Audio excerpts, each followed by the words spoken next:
আমাদের সমাজে এমন কিছু মানুষ আছে যারা মুখে ইসলামের কথা বলে, বাস্তবে ইসলামের কোনো চিত্র তাদের ভিতরে দেখা যায় না। সরকার থেকে সুবিধা নেয়, সমাজের মধ্যে গোত্রের ভিতরে শক্তিশালী মানুষগুলা থেকে সুবিধা গ্রহণ করে, কোরআনের কথা গোপন করে, আল্লাহর কথা গোপন করে।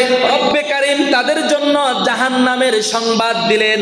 আল্লাহ তাআলা তাদেরকে সাবধান করে দিয়ে বলছেন, আল্লাহ রাব্বুল আলামিন বলেন, ইন্নাল্লাযীনা ইয়াকতুমুনা মা আনজালাল্লাহু মিনাল কিতাবি ওয়া ইয়াশতারুনা বিহি সামানান ক্বালিলা উলাইকা মা ইয়াকুলুনা ফি বুতুনিহিম ইল্লান নার ওয়া লা ইউকাল্লিমুহুমুল্লাহু ইয়াওমাল কিয়ামাতি ওয়া লা ইউযাক্কিহিম ওয়া লাহুম আযাবুন আলীম।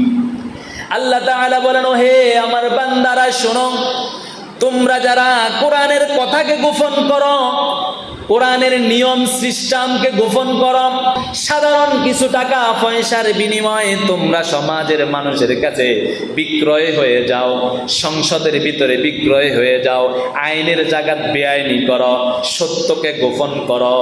আল্লাহ তাআলা তোমাদের ব্যাপারে বলছেন, তোমরা এই সাধারণ টাকা পয়সা, দুনিয়ার সুখ শান্তি, দুনিয়ার সুবিধা, এটা তোমাদের পেটের ভিতরে ঢুকাও না, স্বয়ং জাহান্নামের আগুন তোমরা তোমাদের পেটের ভিতরে ঢুকাও। নাউযুবিল্লাহ। আল্লাহ এটা বলে ক্ষান্ত হন নাই। রব্বে কারীম বলেন, কিয়ামতের কঠিন পরিস্থিতিতে আমি আমার এই বান্দাদের সাথে কথা বলবো না, তাদেরকে পবিত্র করব না, এবং কিয়ামতের ময়দানে আমি আল্লাহ তাদের জন্য কঠিন শাস্তির ব্যবস্থা রেখে দিয়েছি। আল্লাহ তাআলা আমাদের সকলকে কোরআনের কথা গোপন করে সাধারণ কিছু টাকা পয়সার বিনিময়ে নিজের ঈমানকে বিক্রয় করা থেকে আল্লাহ তাআলা আমাদের সকলকে হেফাজত করে। সবাই বলেন আমিন।